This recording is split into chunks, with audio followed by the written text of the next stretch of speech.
America से वापस आए या भगाया गया वो तो आप लोग देखे होंगे ना, पूरा देश देखा है। देखा नहीं क्या उसको? आप उनको देखे नहीं, क्या कह रहे हैं?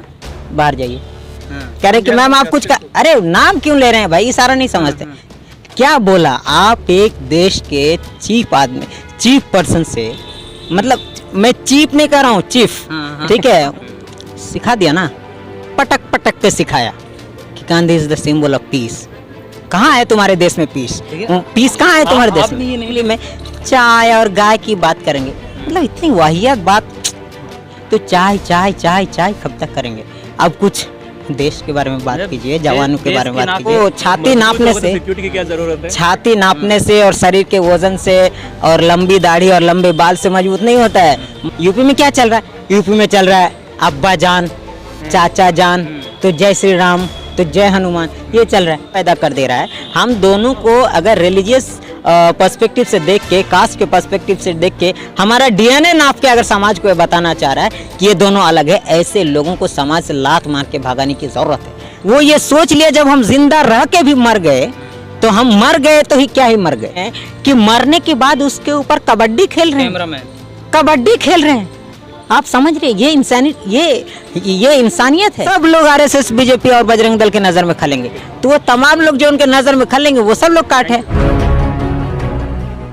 आपका कहने का क्या तात्पर्य है? इसका मतलब कांग्रेस पार्टी बीच में लेट गई थी क्या? बिल्कुल, कांग्रेस पार्टी आइडियोलॉजिकली जिस तरीके से 1885 में थी, आज भी कांग्रेस पार्टी उसी आइडियोलॉजी के तहत और उसी पैशंस और डिवोशन के तहत आज भी देश में पॉलिटिक्स कर रही है। ये है कि अगर कोई एक निडर खड़ा रहे और उसके सामने कोई अगर क्या कहते चोर आ जाए सामने, तो आप ये थोड़ा कहेंगे कि जो निडर व्यक्ति जो मजबूती से खड़ा था वो कमज़ोर पड़ गया। वो तो अपनी जगह मजबूत है। ये तो गलती उसका है ना, जो चोर क्या कहते सामने आ गया हो लठ लेके, हाथ में डंडा लेके। तो ये तो ये चीज़ है। बाकी कॉमरेड कन्हैया के आने से जाहिर सी बात है कि अगर एक ग्राउंड से जुड़े हुए कोई पॉलिटिशियन या फिर सोशल एक्टिविस्ट, ज़मीन से जुड़े हुए लोग, खास करके जेएनयू जैसी यूनिवर्सिटी से उभर के एक नेशनल लेवल पे एक चेहरा बनने वाले लोग, जिनका एक एक्सेप्टेंस है समाज में, उनके पार्टी में आने से जाहिर सी बात है पार्टी को एक बल तो मिलता है। और इससे ये होगा कि सबसे बड़ी बात ये होगी कि जो हमारे सामने जो एक टिरेनिकल गवर्नमेंट है, ये जो फासिस्ट पावर है, जहाँ पर डिसेंट का, फ्रीडम का, मतलब प्रेस का, किसी तरह की कोई आज़ादी नहीं है, ऐसे हालात में ऐसे तमाम लोगों का एक जगह आने से इतनी तो होगी कि क्या कहते हैं मजबूती से इनका मुकाबला किया जाएगा, इनसे लड़ा जाएगा। तो उम्मीद है कि जिग्नेश मेवानी हो, कॉमरेड कन्हैया हो, या फिर और भी ऐसे विचार के लोग जो क्या कहते हैं गांधी के विचार के लोग हो, नेहरूवियन आइडियोलॉजी से वो इत्तेफाक रखता हो, जो सही में नेशनलिज्म को समझता हो, जो सही में समझता हो कि नेशन आखिर है क्या, नेशन एक नेशन कैसा होना चाहिए, जो भगत सिंह की नेशन को समझता हो, भगत सिंह के नेशनलिज्म के डेफिनेशन को समझता हो, जो नेहरू गांधी के डेफिनेशन ऑफ नेशन को समझता हो, ऐसे लोगों को एक साथ आने से ज़रूर सी बात है कि एक मजबूती से लड़ा जाएगा, इस फासिस्ट पावर के खिलाफ लड़ा जाएगा, इस डेमोक्रेसी को मजबूती मिलेगी। क्योंकि देखिए भगत सिंह एक चीज़ बहुत स्पष्ट रूप में कहते हैं, उनका जो एक बुक है कि why I am an atheist, उसमें वो लिखते हैं कि merciless criticism and fearless thinking are the two basic tenets of the revolution. ठीक है, तो आज के वक्त में क्रिटिसिज्म करने वाले भी कम हैं, क्योंकि डर है उन पे। आज फारूक कुछ कह देगा, जाके हॉस्टल में छापा मरवा देगा। ठीक है, कल आप कुछ कह देंगे, सीबीआई का छापा पड़ जाएगा आप पे। ठीक है, आप तो देख ही रहे हैं, मिसाल देने की ज़रूरत है ही नहीं। तो अभी के वक्त में फियरलेस मर्सिलेस क्रिटिसिज्म करने वाले बहुत लोग हैं। जो लोग हैं उन तमाम लोगों को सामने आने की ज़रूरत है। कुमार ही कांग्रेस के शासन में भी कांग्रेस के खिलाफ भी बोलते रहे हैं, लगातार आवाज़ उठाते रहे।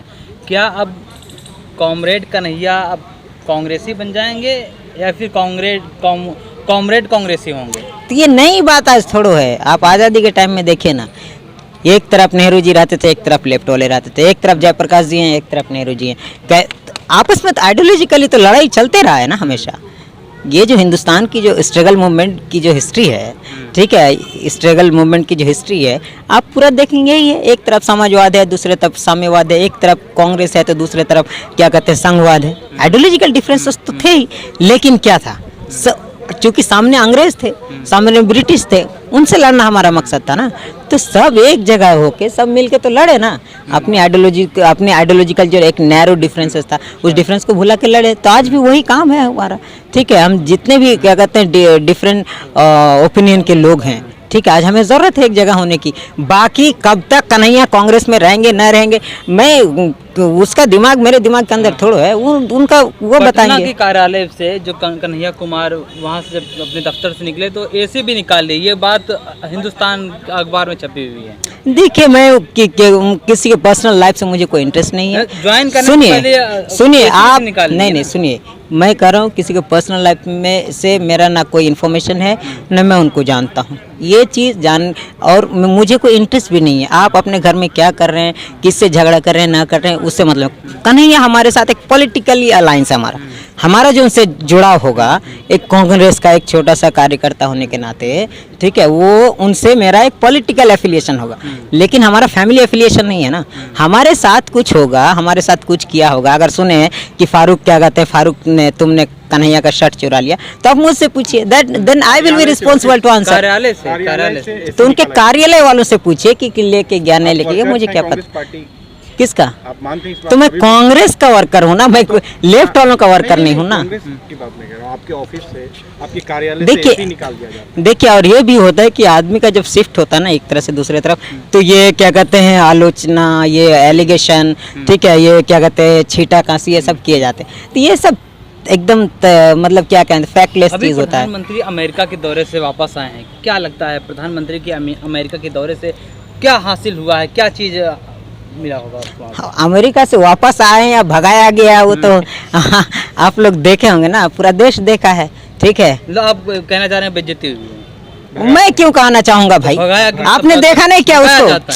आप उनको देखे नहीं, क्या कह रहे हैं? बाहर जाइए, कह रहे कि मैम आप कुछ अरे नाम क्यों ले रहे हैं भाई, इशारा नहीं समझते। कह रहे आप कुछ कहना चाहेंगे, कह रहे बाहर जाइए।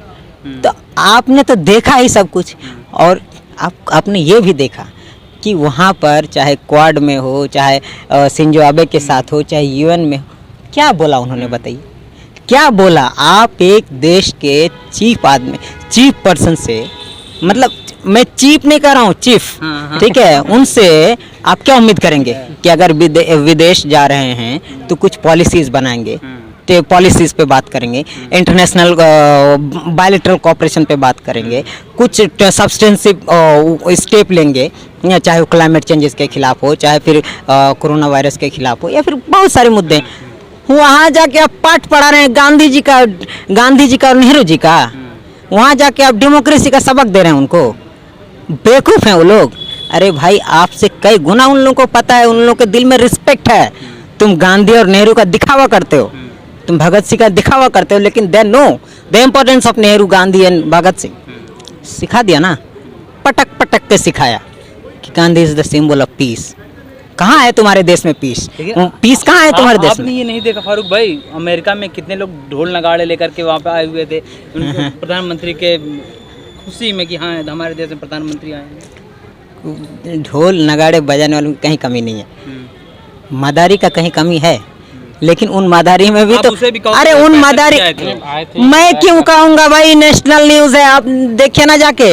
क्या कह रहे थे कि आप यहाँ आए, हम आए नहीं, मैं आया नहीं हूँ, मुझे बुलाया गया है। तो ये मैं थोड़ा कह रहा हूँ भाई साहब, मुझ पे क्यों थोप रहे हैं? मैं कुछ भी कह रहा हूँ मेरा नहीं है, ठीक है, आप चेक कर लीजिए कि उस ऑफिस से किसको भगाया, उस नगाड़ा वालों ने किससे क्या कहा, मोदी जी ने क्वाड में क्या कहा, उनको कमला हैरिस ने उनको क्या रिप्लाई किया, बाइडेन ने क्या रिप्लाई किया। आप जाके वहाँ पर यूएन का जनरल असेंबली में चाय और गाय की बात करेंगे, मतलब इतनी वाहियात बात कौन उम्मीद करेगा आपसे? एक प्राइम मिनिस्टर हैं साहब आप। अब वो ज़माना गया आपका चाय बेचने वाला, आप तो चाय के बराबर तो क्या कहते, जो चाय बेचते थे वो चाय तो आजकल पीते भी नहीं है। तो चाय चाय चाय चाय कब तक करेंगे? अब कुछ देश के बारे में बात कीजिए, जवानों के बारे में बात कीजिए, किसान के बारे में। साख गिरी है क्या देश की? वो 14 में ही गिर गया था, आज थोड़ा, वो तो 14 में ही गिर गया था, अब तो कुचाला जा रहा है। टाइम्स ऑफ इंडिया में छपा है कि प्रधानमंत्री 14 घंटे 12 घंटे के सफ़र करने के बाद जो है ये विस्टा प्रोजेक्ट जो है देखने पहुंच जाते हैं रात के 8:30 बजे। पहुंच नहीं, वो सही कह रहे हैं। टाइम्स ऑफ इंडिया बहुत इस मामले में बहुत इनोसेंट है, वो सही कह रहे हैं। वो उनको वो इसलिए कह रहे हैं कि ऐसा हुआ और मोदी जी सही में गए। क्यों गए ये भी तो जानिए, ये नहीं बताएंगे टाइम्स ऑफ इंडिया, ये जानिए। आप वहाँ गए अमेरिका, वहाँ कोई कवरेज नहीं, कोई न्यूज़ वाला में कोई अप्रिसिएशन नहीं, इंडिया में जो भी चला है बदनामी के सिवा कुछ हासिल नहीं हुआ। तो अब क्या करना था? एयरपोर्ट में उतरे, अपने 10 कैमरामैन को बुला लिए, एकदम क्या कहते चकाचौंध वेलकम करा लिए। हाँ, और चूंकि सुनिए, सिक्योरिटी लेके नहीं गया आप, कह रहे कैमरा सुनिए ना, सोशल मीडिया में चलना था वो चश्मे। तो ये तो आयरानी होगा ना, ये बहुत आयरानी है कि आप मोदी जी के सिंपलिसिटी को आप बता रहे हैं। लेकिन देश के मजबूत प्रधानमंत्री हैं तो सिक्योरिटी तो उनके साथ तो चलेगी ना। अब मजबूत भाई, वो छाती नापने से, सिक्योरिटी की क्या जरूरत है? छाती नापने से और शरीर के वजन से और लंबी दाढ़ी और लंबे बाल से मजबूत नहीं होता है, मजबूत यहाँ से होया जाता है। तो आप दिमाग ठीक है, से इनको पैदल बता रहे हैं। 18 घंटा काम। मैं ये कैसे कह दूं पैदल आप है बता या रहे हैं कि दिमाग से होना चाहिए मजबूत। ऑब्वियसली, मतलब कहने का क्या मतलब है? कोई आप ये बताइए, मैं मजबूत लग रहा हूँ? फिजिकली हैंडीकैप हूँ मैं, हूँ कि नहीं हूँ? आप क्या कहेंगे मुझे? क्या कहेंगे? हाँ, आप क्या कहेंगे? मजबूत कहेंगे, कमजोर कहेंगे? नहीं, आप तो रहे तो और समझ। क्यों कहेंगे? क्यों कहेंगे? आपको फेस कर रहा हूँ ना, आप जो पूछ रहे हैं जवाब दे रहा हूँ ना, आपसे मैं डर नहीं रहा हूँ ना। तो मोदी जी क्या कर रहे हैं? प्रेस कॉन्फ्रेंस किया आज तक? किसी मीडिया को फेस किया? किसी कैमरे को फेस किया? क्या कहेंगे आप उसको? डर रहे हैं। हाँ, डर है। सब कुछ क्यों मैं बोल दूं, कुछ आप भी तो समझिए, आप भी तो कुछ समझिए। तो ऐसे प्राइम मिनिस्टर को अगर आप मजबूत कह देंगे, लेट्स सी हिस्ट्री में क्या लिखा जाएगा। देखने का वेट एंड वॉच। ठीक है, हिस्ट्री एक दिन में। यूपी चुनाव से ठीक पहले कन्हैया का कांग्रेस में आना, जिग्नेश का कांग्रेस में आना, क्या यूपी चुनाव इससे प्रभावित होने जाएगा या नहीं? होगा या नहीं?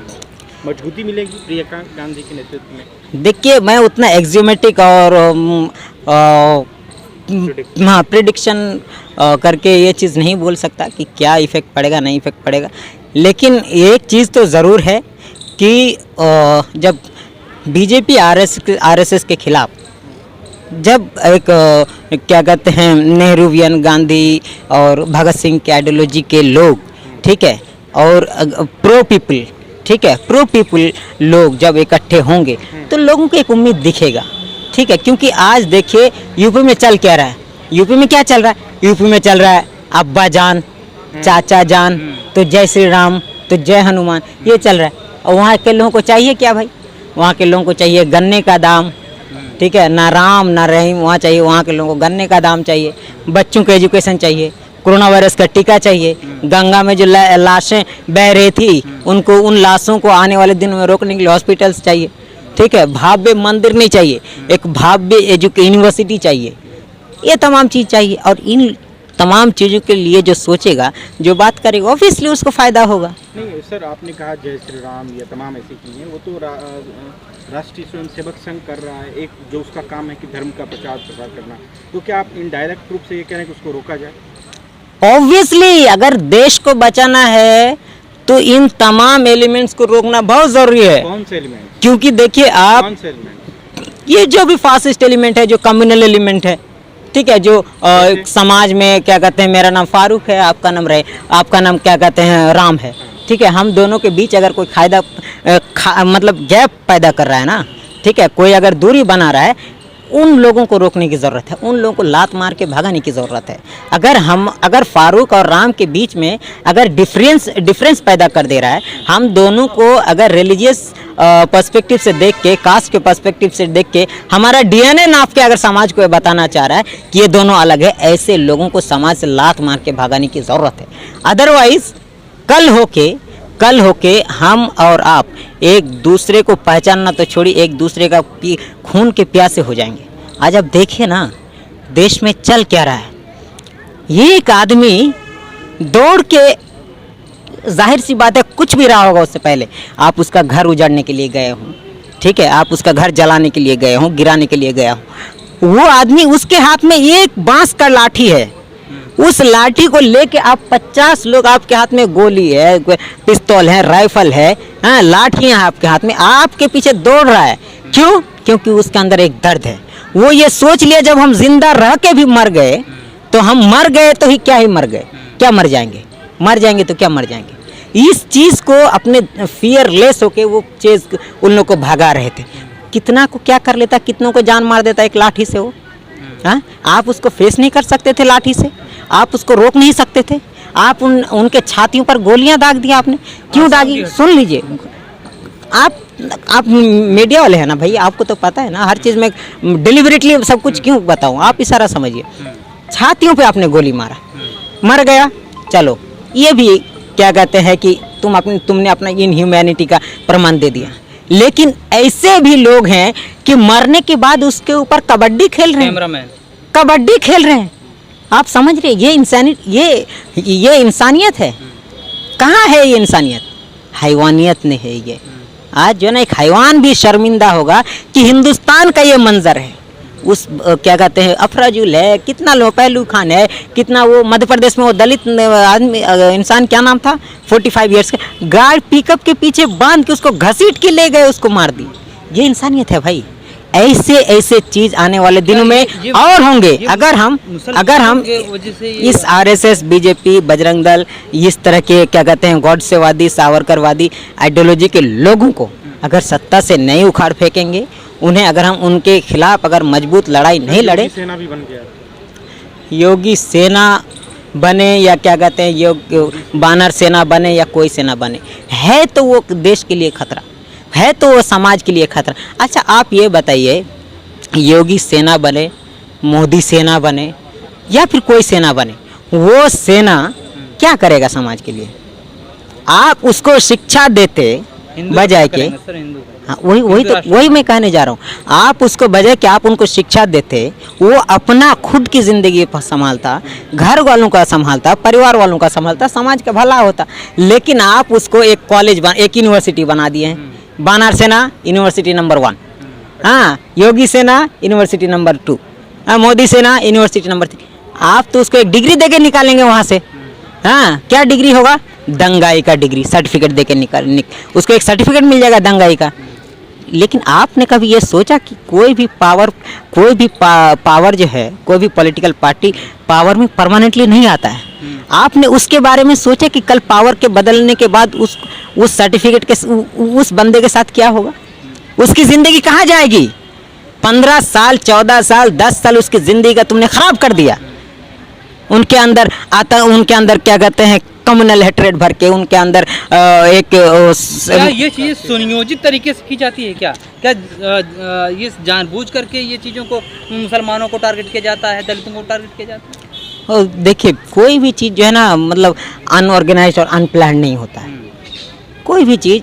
और जो अनऑर्गेनाइज्ड और अनप्लान्ड होता है ना, वो बहुत टेम्परेरी होता है और स्पॉन्टेनियस होता है। लेकिन इस देश में चल ये रहा है कि हर चीज़ बहुत ही ऑर्गेनाइज्ड और प्री प्लान्ड तरीके से हो रहा है, चाहे वो मुसलमानों के साथ हो, चाहे दलितों के साथ हो, चाहे पिछड़ों के साथ हो, चाहे कोई भी लोगों के साथ हो। ठीक है, उनके कास्ट, उनके रिलीजन, उनकी दाढ़ी, उनकी टोपी, ये सब सिंबल हो चुका है आजकल, मतलब हेट्रेड का। मतलब अरे जब आप ये बताइए, जब प्रदेश के प्रधानमंत्री, देश का मुखिया स्टेज में खड़ा होकर कहेंगे कि कपड़ा देख के ही पहचाना जा सकता है, आप क्या उम्मीद करेंगे? सर एक लास्ट सवाल जवाब दीजिए, क्या आरएसएस का काट कन्हैया कुमार है कांग्रेस पार्टी में जो शामिल किया जा रहा है? जिस तरीके से वो बोलते हैं, जिस तरीके से उनका स्पीचेस है होता है कि वो बड़ी बारीकी से अपनी बात रखते हैं और समझदारी से लोग समझते भी हैं, तो इसलिए कांग्रेस पार्टी में आना, क्या आरएसएस का काट, मोदी का काट, हिंदू सेना का काट, इस तरह के जो ऑर्गेनाइजेशन है उनका एक काट है क्या? देखिए, काट तो हर एक लोग, आप भी आरएसएस का काट, आप भी बीजेपी का काट। क्यों? आरएसएस का ऑपोजिशन होना, आरएसएस के क्या कहते हैं, क्या कहें उसको, उसके खिलाफ होना या उसका काट होना, ये बहुत बड़ी बात नहीं है। आपकी अगर आइडियोलॉजीज़, अगर आपकी आइडियाज़, ठीक है, अगर प्रो पीपल है, ठीक है, प्रो स्टूडेंट है, प्रो पुअर्स है, प्रो लेबरर्स है, तो वो सब लोग आरएसएस के नज़र में खलेंगे, सब लोग आरएसएस, बीजेपी और बजरंग दल के नज़र में खलेंगे। तो वो तमाम लोग जो उनके नज़र में खलेंगे, वो सब लोग काट है। और आप हम जानते हैं कि हमारे जो कॉमरेड कन्हैया है जेएनयू से पढ़ के निकले हैं, उनकी क्या आइडियोलॉजीज है।